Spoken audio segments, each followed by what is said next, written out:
Dalam mata kuliah Teori Akuntansi, kami dari kelompok 6 akan membahas mengenai kerangka konseptual yang beranggotakan Anadila Sabrina Putri, NIM 25, Elisa Nurat, NIM 26, Saiful Ramadhani, NIM 27, Mila Sari, NIM 30.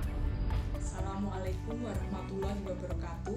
Perkenalkan, nama saya Anadila Sabrina Putri, NIM E2B017025, Program Studi S1 Akuntansi Universitas Muhammadiyah Semarang. Dalam video kali ini, saya akan menjelaskan mengenai pengertian kerangka konseptual. Pengertian kerangka konseptual. Kerangka konseptual adalah suatu konstitusi, suatu sistem koheren dari hubungan antara tujuan dan fundamental yang dapat mendorong standar yang konsisten dan yang menjelaskan sifat, fungsi, dan keterbatasan akuntansi keuangan dan laporan keuangan. Kerangka konseptual yang dimaksud untuk konstitusi dalam proses penyusunan standar. Tujuannya adalah memberikan petunjuk dalam menyelesaikan perselisihan yang meningkat selama proses penyusunan standar dengan mempersempit pertanyaan, apakah standar telah sesuai dengan kerangka konseptual ataukah tidak. Next, perumusan kerangka konseptual. Proses perumusan kerangka konseptual pada dasarnya merupakan proses evolusi yang dihasilkan dari pekerjaan atau proyek sebelumnya. Kerangka konseptual diperoleh dari hasil sintesis dari proses berpikir deduktif atau aplikasi teori dan induktif atau fakta yang ada empiris. Kemudian dengan kemampuan kreatif inovatif diakhiri dengan konsep atau ide baru yang disebut kerangka konseptual. Nah, setelah kita mengetahui bagaimana pengertian dari kerangka konseptual, di sini saya Elisa Nurat dengan NIM E2B017026 akan menerangkan mengenai kebutuhan kerangka kerja konseptual dan bagaimana langkah perumusannya. Berikut saya akan membacakannya secara detail di slide selanjutnya. Kebutuhan akan kerangka kerja konseptual. Poin yang pertama, kerangka kerja konseptual akan meningkatkan pemahaman dan keyakinan pemakai laporan keuangan atas pelaporan keuangan dan akan menaikkan komparabilitas antara laporan keuangan perusahaan. Poin yang kedua, masalah-masalah yang baru akan dapat dipecahkan secara cepat jika mengacu pada kerangka teori yang telah ada. Slide selanjutnya, langkah perumusan. Poin pertama, menentukan tujuan utama pelaporan keuangan. Pelaporan keuangan dibuat dengan tujuan tertentu dan pasti, yaitu sebagai media pemberi informasi yang diharapkan memiliki manfaat terhadap para pembuat keputusan, membantu menentukan jumlah, waktu, hingga memperkirakan ketidakpastian aliran kas yang mungkin terjadi, sampai menyediakan informasi yang memuat sumber-sumber ekonomi, tuntutannya, dan perubahan yang mungkin terjadi di dalamnya. Poin yang kedua, konsep fundamental, di mana konsep fundamental merupakan dasar yang menjembatani antara permasalahan tujuan akuntansi, serta bagaimana dengan akuntansi yang menyangkut masalah pengakuan serta pengukuran. Fundamental sendiri dimaknai sebagai konsep dasar, konsep yang berfungsi dalam memberikan petunjuk untuk memilih kejadian, mencatat kejadian, meringkasnya, dan mengkomunikasikannya kepada pihak-pihak yang memiliki kepentingan. Memiliki dua poin penting yang termasuk dalam konsep fundamental laporan keuangan sebagai berikut. Poin A, karakteristik kualitatif informasi akuntansi, dan poin B, elemen laporan keuangan.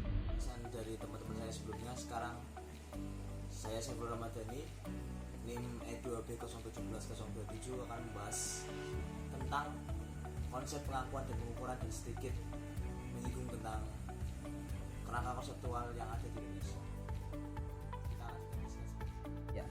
Selanjutnya ada konsep pengakuan dan pengukuran. Di sini ada 3 poin penting. Yang pertama ada asumsi dasar.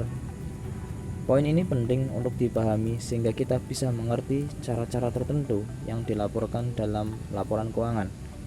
Ini merupakan dasar struktur akuntansi keuangan. Asumsi dasar dibagi menjadi 4 bagian dasar, antara lain entitas ekonomik, kesinambungan usaha, unit moneter, dan periodisasi akuntansi.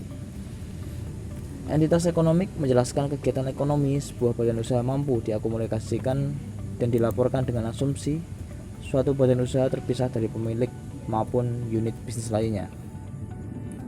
Kemudian kesinambungan usaha membuat kita beranggapan bahwa suatu badan usaha adalah hal yang tidak akan pernah putus dan akan selalu berjalan hingga jangka waktu yang lama.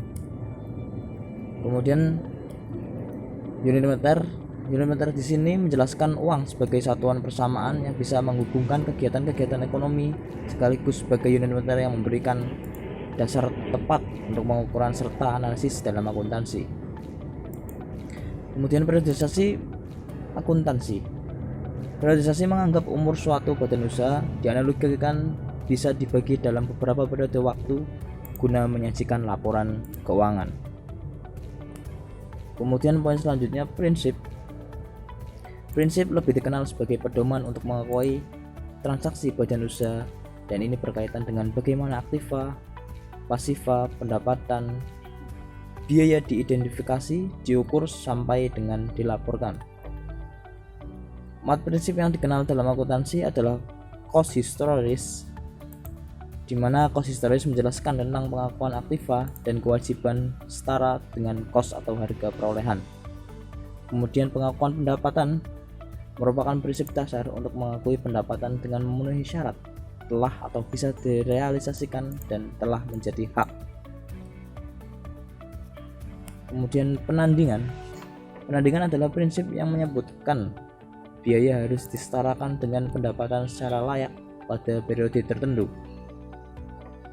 Sementara itu, prinsip pengungkapan penuh merupakan prinsip yang mengatur soal informasi yang harus dilaporkan agar bisa memengaruhi pertimbangan terhadap keputusan yang harus diambil para pengguna informasi.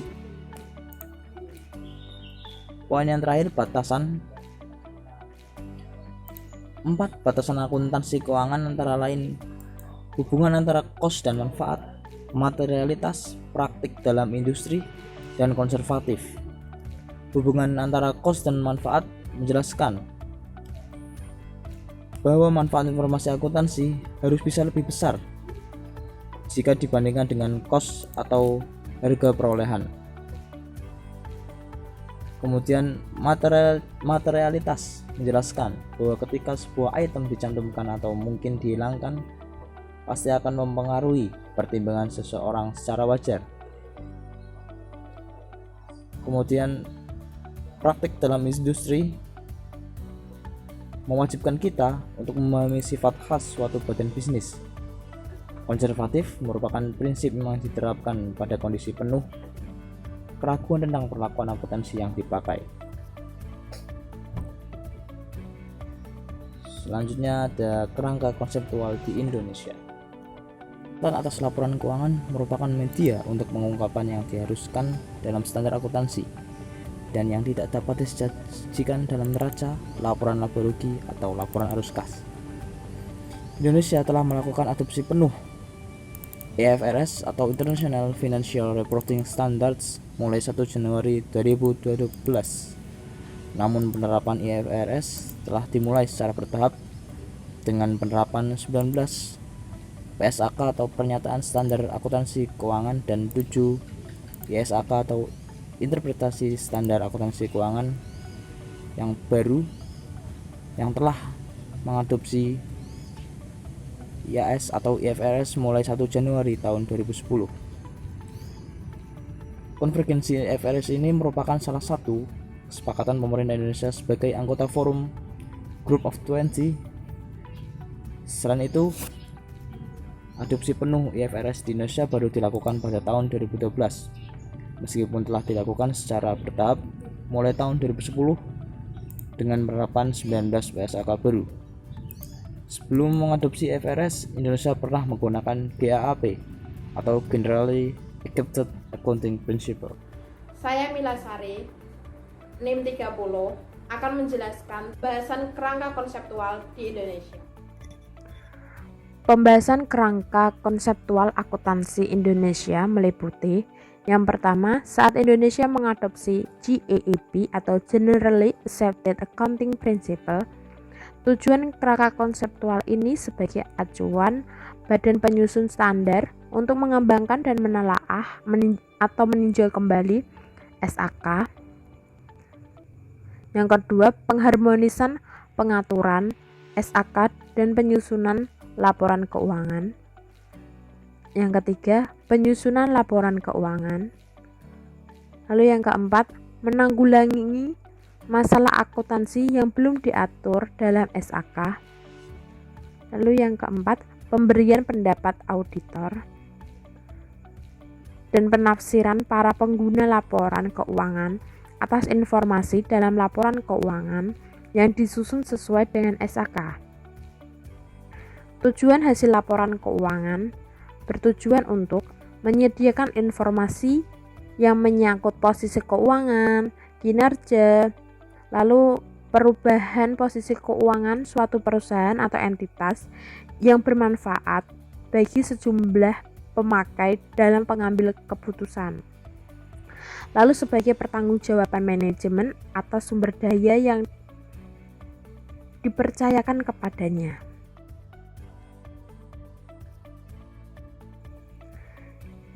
Yang kedua, Indonesia mengadopsi IFRS atau International Financial Accounting Standard. Tujuan kerangka konseptual ini sebagai acuan bagi penyusun standar akuntansi keuangan dalam pelaksanaan tugasnya. Yang kedua, penyusunan laporan keuangan untuk menanggulangi masalah akuntansi yang belum diatur dalam standar akuntansi keuangan. Lalu yang ketiga, auditor dalam memberikan pendapat mengenai apakah laporan keuangan disusun sesuai dengan prinsip akuntansi yang berlaku umum. Lalu untuk para pemakai laporan keuangan dalam menafsirkan informasi yang disajikan dalam laporan keuangan. Tujuan hasil laporan keuangan yaitu A. Informasi keuangan berguna untuk memprediksi kemampuan perusahaan dalam menghasilkan kas dan setara kas di masa yang akan datang dan bagaimana penghasilan bersih dan arus kas akan didistribusikan kepada mereka yang memiliki hak.